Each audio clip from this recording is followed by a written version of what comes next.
Assalamualaikum warahmatullahi wabarakatuh.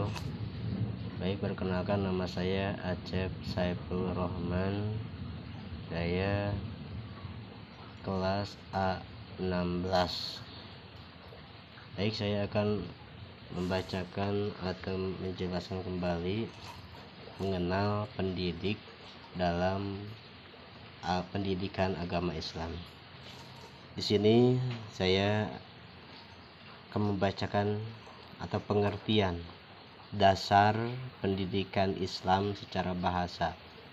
Di sini ada beberapa bahasa, yaitu pengertian dasar pendidikan Islam secara bahasa Arab yaitu asas, dan secara bahasa Inggris yaitu foundation, secara bahasa Prancis yaitu fondement, dan secara bahasa Latin pengertian dasar pendidikan Islam adalah fundamentum.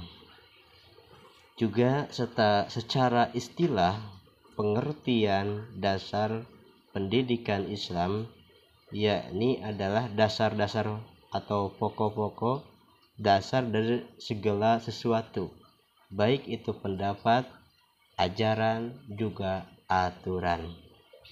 Jadi dasar pendidikan Islam itu yaitu bersumber dari 3 sumber, yaitu Al-Quran, Al-Hadis, juga Ra'yu. Juga selain itu, tujuan pendidikan dalam Islam adalah untuk membimbing, mendidik seseorang untuk memahami ajaran agama Islam, yaitu anak bangsa, anak didik kita supaya mendapatkan kecerdasan berpikir atau IQ, kecerdasan emosional atau EQ, juga kecerdasan spiritual yaitu SQ, untuk bekal hidup mereka, anak didik kita, baik di dunia juga di akhirat. Juga seorang pendidik diutamakan dan harus mempunyai beberapa terminologi, yaitu ada 6 terminologi, yaitu 1. Terminologi muallim, kedua terminologi mu'rabbi, yang kedua terminologi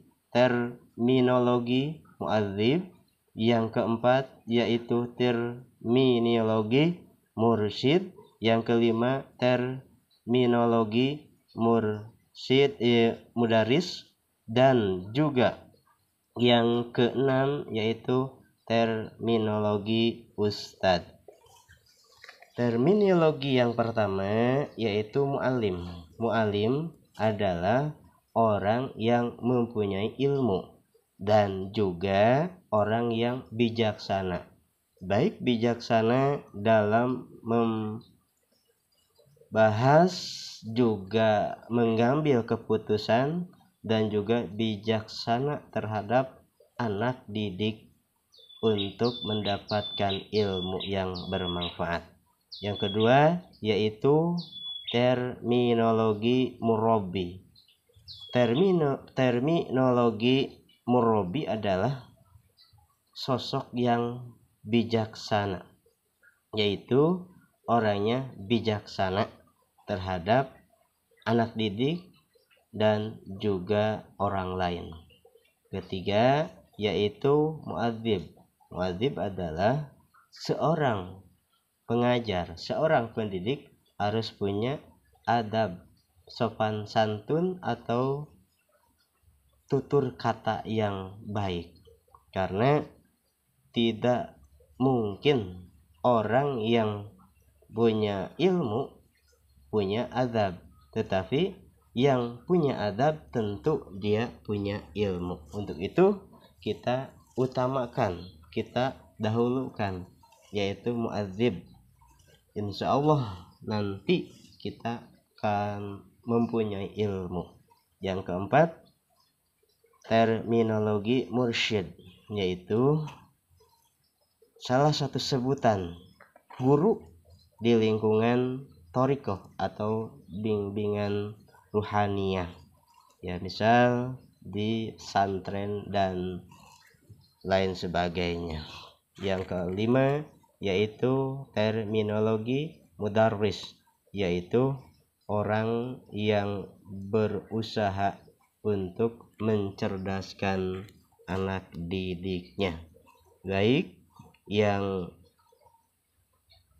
cerdas ataupun yang belum cerdas. Itu seorang mudaris sangatlah dia bijaksana.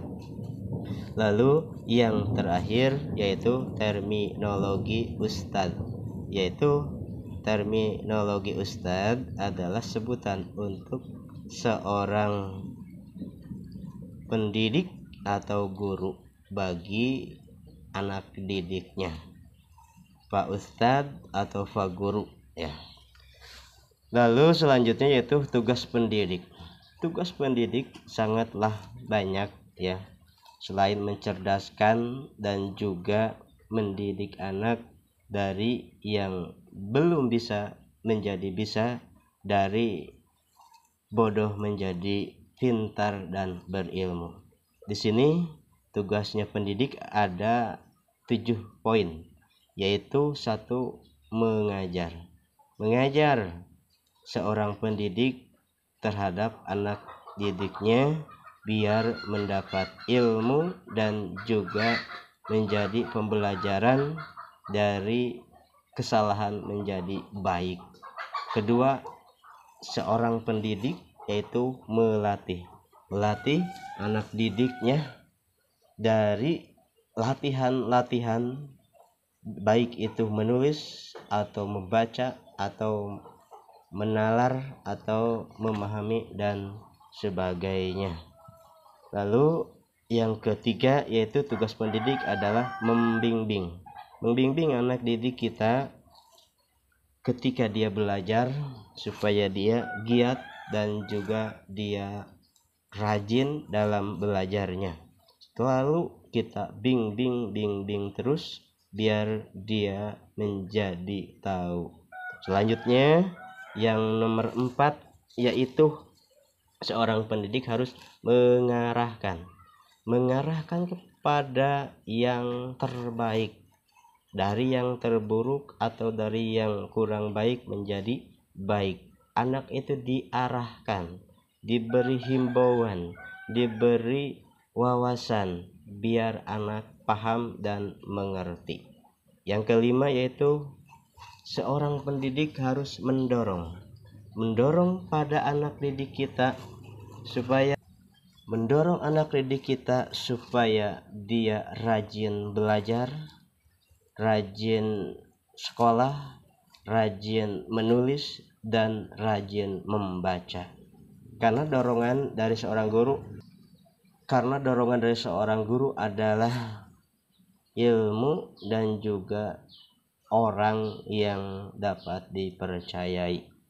Lalu yang keenam, tugas pendidik itu adalah memuji anak yang mendapat nilai terbaik dan juga memuji anak yang belum mendapat juara atau belum bisa.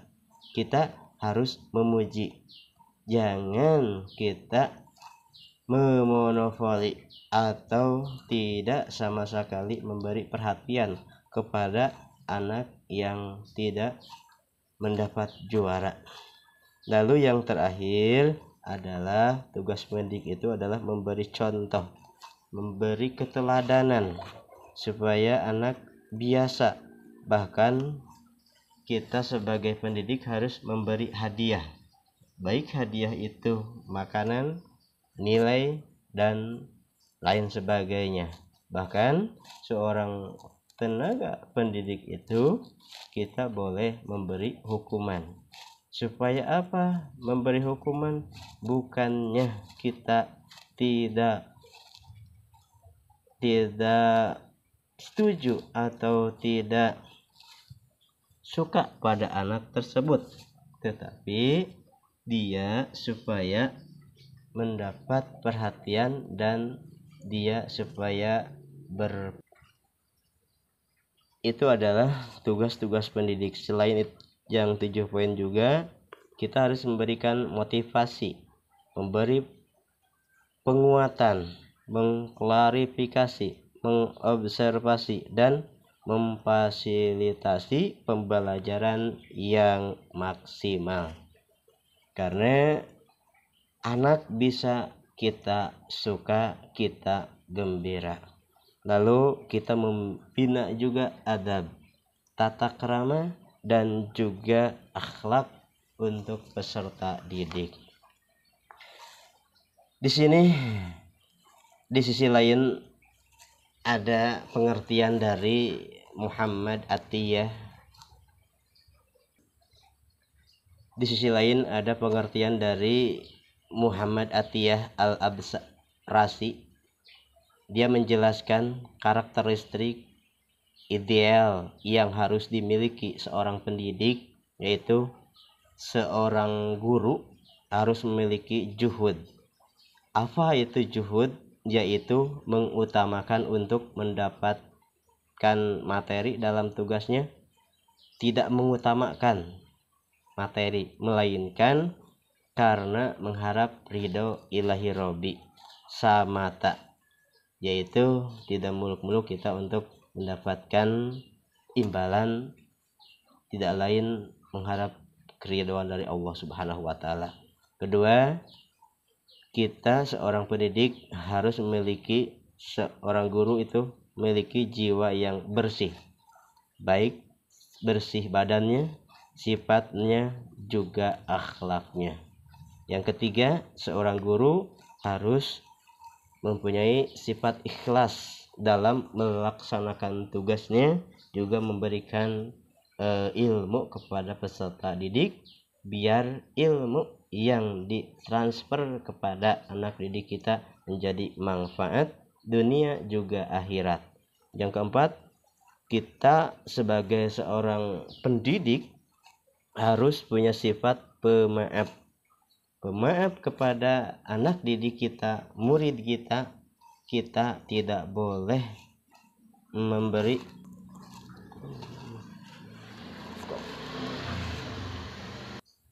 kita harus menjadi pemaaf kepada anak didik kita. Yang kelima, seorang guru harus mendapatkan atau menempatkan dirinya sebagai orang bapak, karena kita di sekolah adalah pengganti daripada orang tua di rumahnya anak didik kita. Terakhir, yaitu seorang guru harus menguasai bidang studi yang diajarkannya. Baik, itu demikian karakteristik ideal pendidik dalam pendidikan Islam menurut konsep Burhanuddin Ajar-Munizin dan Atiyah Al-Abrasi. Sekian, assalamualaikum warahmatullahi wabarakatuh.